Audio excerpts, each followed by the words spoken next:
Today, I have a phenomenal surprise for you. Actually, I did set you up earlier this week and told you that Lars Strandridder would be coming on board.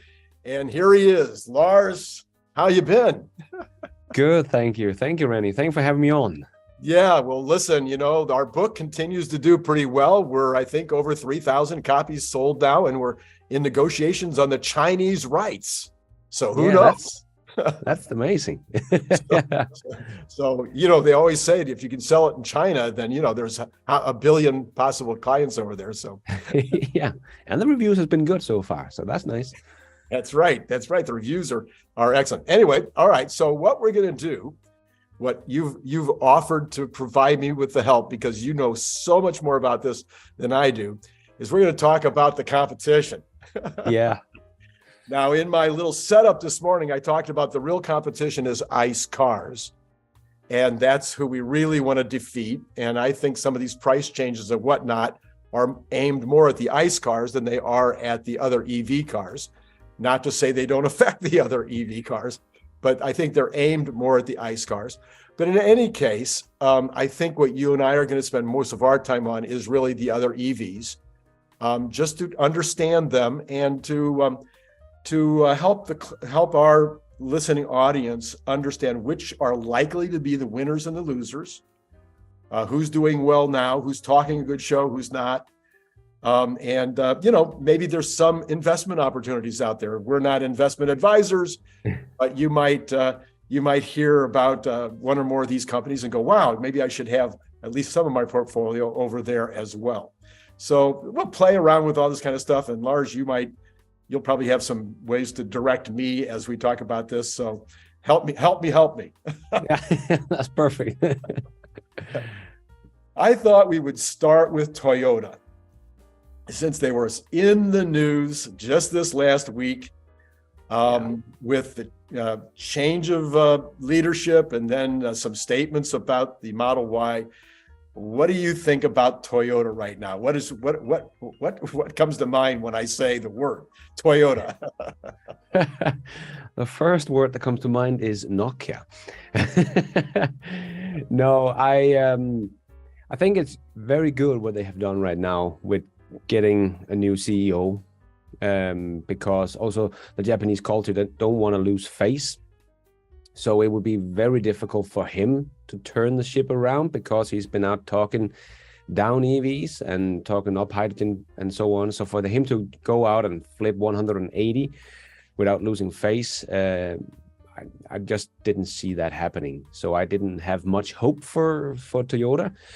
Now there might be a little hope.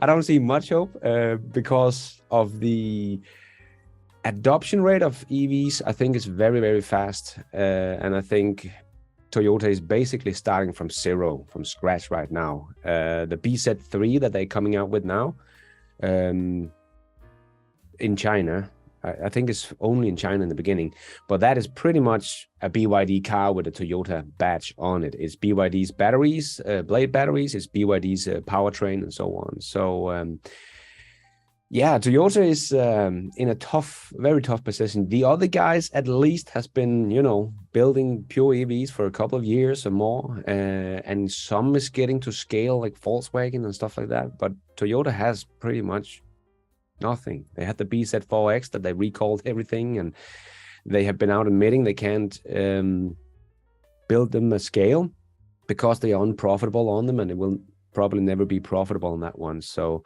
that is probably also why they get BYD to produce their powertrains and batteries, because they don't have the technology yet, even though we have been hearing about their blade technology for many, many years, solid state battery and stuff like that. So, but we haven't seen anything yet. But Sandy Munro has been pretty bullish after the new CEO came along. But yeah, they just looked at Tesla Model Y and thought it was a work of art. And that's the old technology. So they want to get to where Tesla were yesterday. And for them to copy that, they have to, change the whole production line of what they've done for the last 100 years and perfected this lean production line. So to copy what Tesla do is not just building another EV, it's changing the whole manufacturing they're doing. And they want to do this within 3 years. It's 2026. They want to come out with this new EV platform. Maybe they can reveal one in 3 years, but I don't think they will have the production ready for that. That seems like insane speed to me. So I think they're still in a very tough position, in my opinion. Yeah. So what I have wondered all along, and we've kind of gotten a little chance to watch Ford and GM and Volkswagen do this a little bit. I guess we'll talk about Hyundai Kia as well. Whether a company the size of Toyota, once they put their mind to it, if they're like serious and they put the money and the talent to work, whether or not it's that kind of an engine, if you will, a manufacturing engine, could in fact potentially scale faster than a company like Tesla that is new to the game. What do you think? I don't have a clue on that. Yeah. Yeah. But I kind of think we have seen this with GM and Ford GM has been talking the talk for a long time and has really nothing to show for it. They themselves, we have the Wuling Mini EV in China, but that GM usually claims all the sales from, even though they don't build it. They just own 30% of that partnership there. But their own EVs that have, in 2022 was only 40,000, just less than 40,000 EVs. So nothing.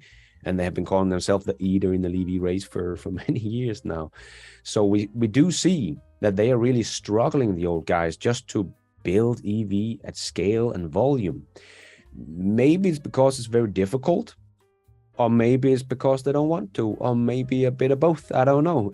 Because, if you scale that up to hundreds of thousands or millions and you lose money on it, it's a very expensive adventure you're on here, where Tesla can scale up as fast as they want because they earn money. They earn a lot of money on their EVs.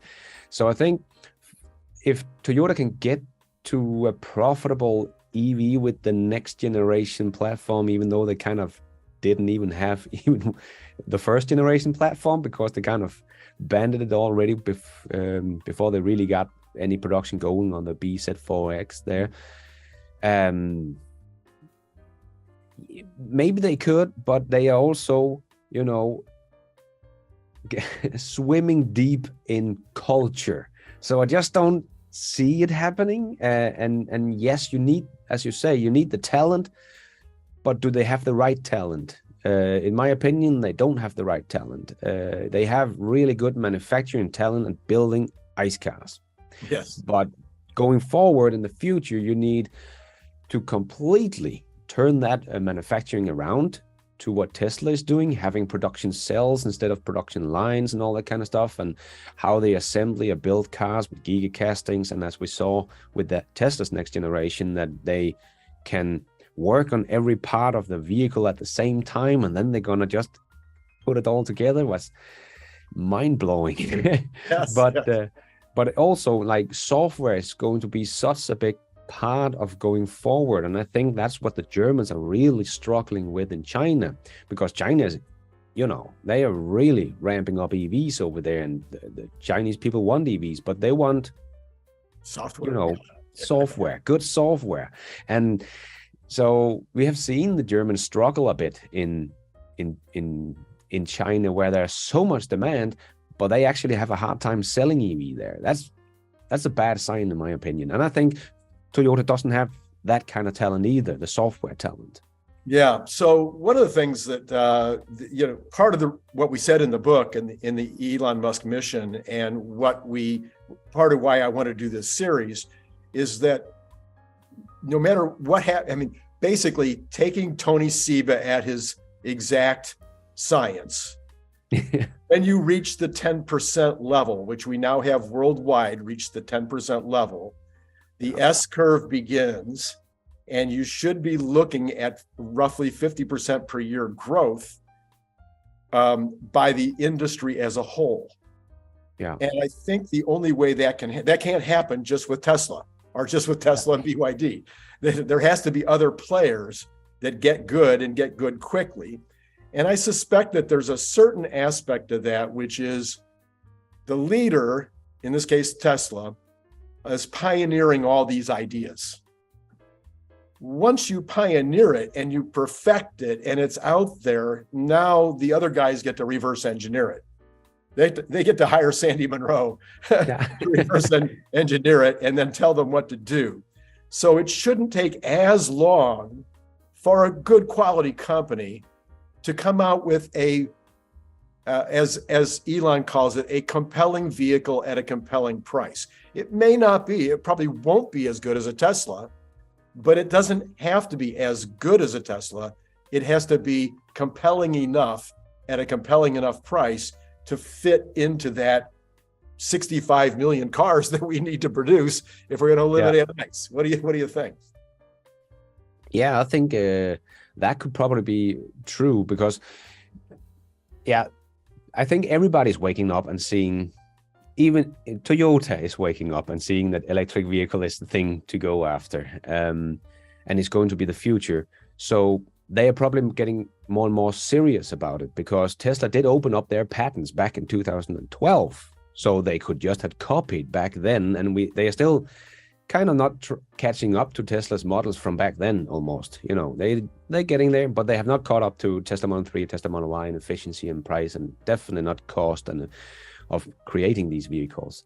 But now they're serious, and now they can look at a Model Y and see how that's built and try to copy that. And if they can make a vehicle close to the Model Y specs, then we have a really good, compelling vehicle.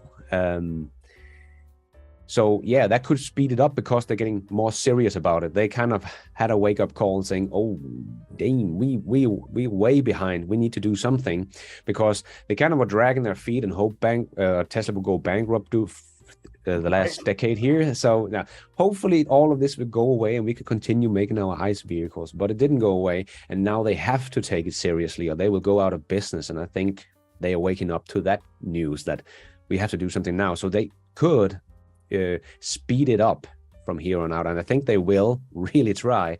But also Toyota said the BZ4X was the fastest car they have ever created, like from when they started the product until they have the production. So I think they're speeding up. So if they can learn from Tesla's Model Y teardown and really get a vehicle close to that benchmark, and they can scale it up. So the other thing we've seen in disruptions in the past, we see, we look at the smartphone, and within a couple of years, you had a bunch of folks making smartphones, and I'm a big Apple fan, so I'm not going to say that any of them were as good as an Apple iPhone, but they had their own uniqueness. They would niche themselves. Okay, we'll get a really good camera on this one. Or, okay, we'll make this one $700. So, it's underneath the price of the iPhone. So that would be another way. I think all of these guys, but in particular, a company as large as Toyota can say, okay, in Japan, we like a little smaller vehicle on our roads because that's how we've been doing it forever. We don't have any parking, so we need them to be shorter. So there's all these reasons. So there's these niches that they can try to jump into that Tesla is definitely not going to chase. Because we're not going to see Tesla making 20, 30 different EV models. So Tesla can let everyone else do that. But I actually think the next generation of Teslas that potentially could start in production in the end of next year, pretty much. The next Texas Gigafactory. Yes. There was a thread where one talked with Tom Chow, the Tesla. What is he? He stands for all the gigafactories and production and stuff for Tesla. Right. Mm-hmm. And he said that they will try to beat the Chinese record of putting up a factory in 9 months, and they should potentially start in June or something like that. And then the president or the mayor or somebody said they might have the permits by the end of March. Yeah, exactly. So even if we are being conservative, this factory could still be up and pretty much starting production in the end of 2024. So in 2025, Tesla could definitely have this new thing, whatever it's going to be, because I think this is going to be a Cybertruck moment where everybody have guessed wrong. I don't think anybody going to get this one.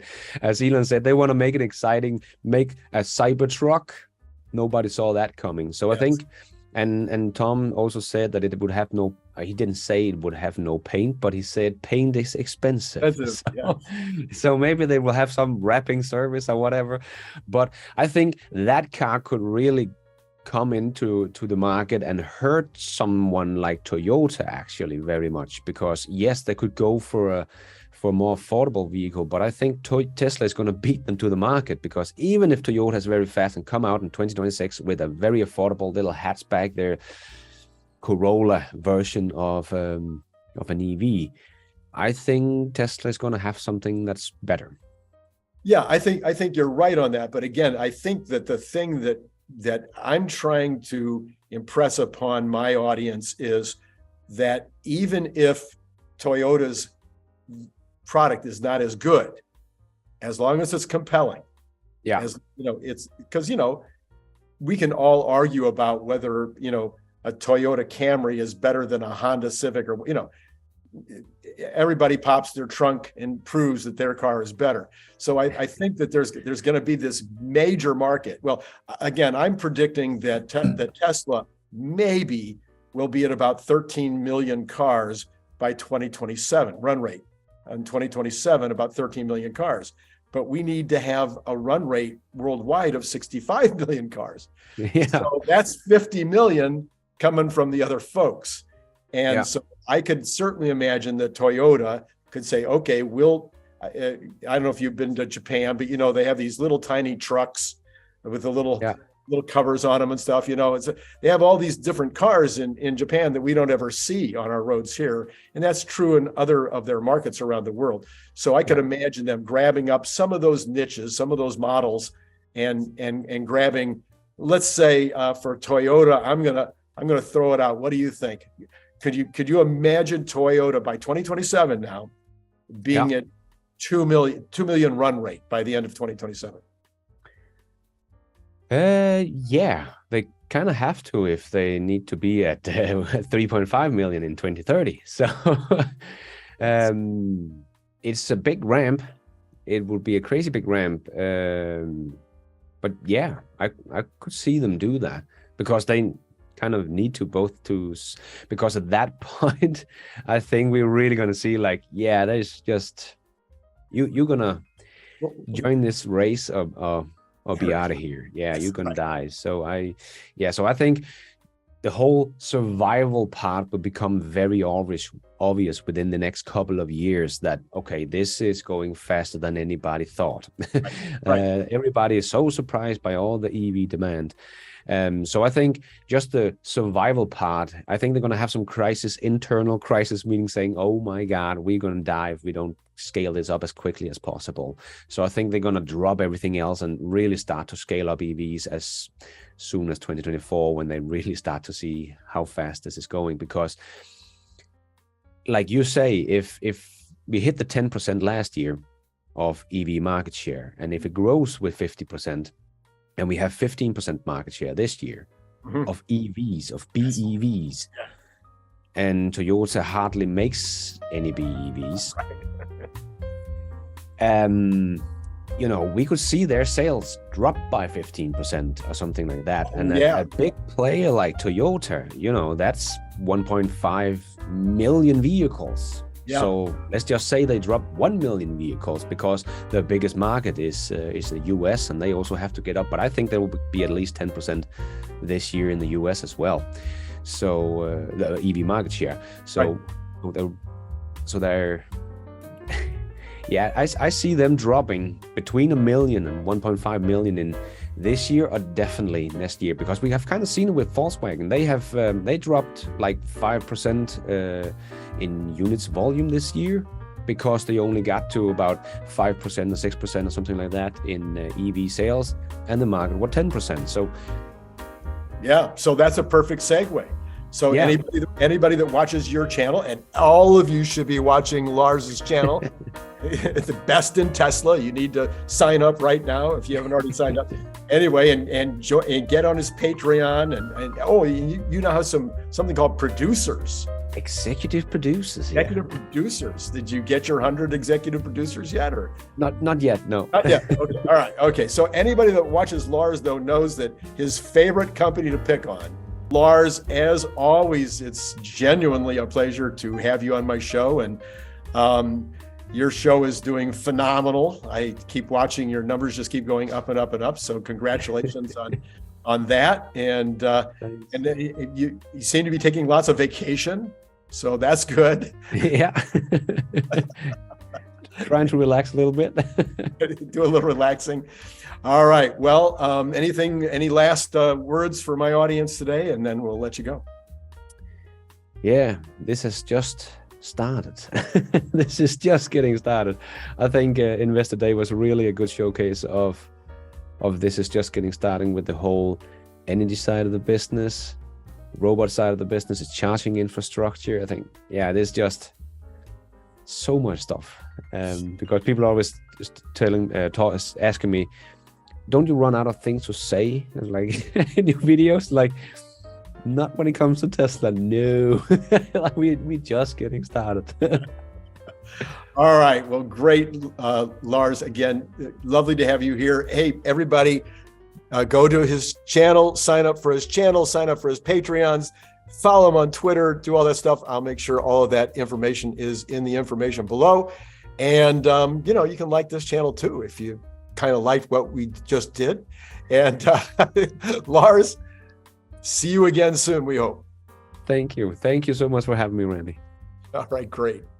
Click the link below to get your paperback, Kindle, or audiobook now.